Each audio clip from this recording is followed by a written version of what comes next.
नफरत करती हूं मैं तुमसे। सबको बताओ कि हमारी शादी सिर्फ एक सजा है जो मैं तुम्हारे साथ रहकर बर्दाश्त कर रही हूं। मैं इज्जत और लिहाज के साथ बैठी रही, लेकिन उससे कुछ हासिल नहीं हुआ। तुम्हारे बगैर मौसीकी मेरी खुशियों पर भी मेरा हक है।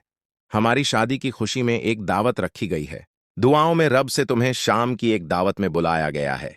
सोहा पार्टी में जावियार को सबके सामने जलेल करने वाली है और लोग उसकी वीडियोस बनाकर सोशल मीडिया पर अपलोड भी करेंगे। जावियार सोहा को फोन करता है और उसे बताता है कि मेरे दोस्त ने पार्टी रखी है। हमारी शादी की खुशी में हमें वहां जाना होगा। पहले सोहा इनकार कर देती है कि वह जावियार के साथ किसी फिजूल पार्टी में नहीं जाएगी, लेकिन जावियार उसे समझाता है कि हमें जाना होगा। अगर हम नहीं गए तो मेरे दोस्त यह समझेंगे कि हमारी शादी में मसाइल हैं। सोहा उसी मौका का फायदा उठाती है और जैसे ही वह पार्टी में पहुंचती है, वह जावियार पर चीखना चलाना शुरू कर देती है। सबके सामने वह कहती है, मैं चाहती हूं कि सबको पता चल जाए कि हमारी शादी सिर्फ एक समझौता है और मेरे लिए यह एक बहुत बड़ी सजा है जो मैं काट रही हूं। तुम्हें अंदाजा ही नहीं है। जावियार सुहा को चुप कराने की कोशिश करता है और कहता है कि हम घर जाकर बात करते हैं, लेकिन सुहा उसकी एक भी बात सुनने को तैयार नहीं होती। वो मुसलसल इस पर चीख रही होती है। सब लोग हैरान होते हैं और कुछ लोग उनकी वीडियोस बना रहे होते हैं ताकि सोशल मीडिया पर अपलोड करें। उसे जावियार की इज्जत को बहुत बड़ा झटका लगता है। अगले दिन सुहा अपने कमरे में बंद रहती है। वह न किसी से बात करती है और न ही बाहर निकलती है।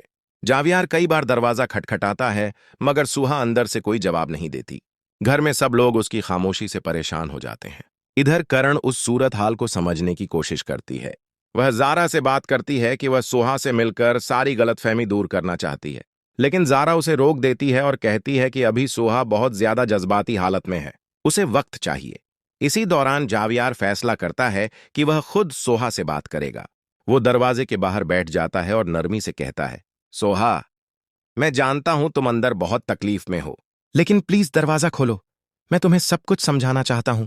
कुछ देर खामोशी रहती है, फिर आहिस्ता आहिस्ता दरवाजा खुलता है। सोहा की आंखें सूजी हुई होती हैं और चेहरा उदास। वो बगैर कुछ कहे वापस पलटकर बैठ जाती है। जावियार अंदर आकर कहता है, जो तुमने देखा वह वैसा नहीं था जैसा तुम समझ रही हो। करण सिर्फ एक पुरानी दोस्त है। वह अचानक आई थी क्योंकि उसकी फैमिली में मसला था। सोहा गुस्से और दुख के मिले जले जज्बात में बोलती है, हर बार यही होता है जावियार। मैं जब भी तुम पर यकीन करने लगती हूं, कुछ ना कुछ ऐसा हो जाता है कि मेरा एतमाद टूट जाता है। जावियार उसके करीब आकर नरमी से कहता है, उस बार तुम खुद फैसला करो। मैं नहीं चाहता कि तुम मुझ पर जबरदस्ती यकीन करो। इसी वक्त बाहर से जारा आती है और सोहा को एक लिफाफा देती है। वो कहती है, उसमें वह सच है जो तुम देखना चाहती हो। करणी यहां क्यों आई थी? सब कुछ वाज है। सोहा हंचाते हुए लिफाफा खोलती है। उसमें कुछ तस्वीर और एक खत होता है जिसमें वाज होता है कि करण सिर्फ मदद लेने आई थी और जावियार ने उसकी मदद के अलावा कुछ नहीं किया। सोहा की आंखों में आंसू आ जाते हैं। वह पहली बार खामोश हो जाती है। जावियार कुछ नहीं है, जावियार कुछ ना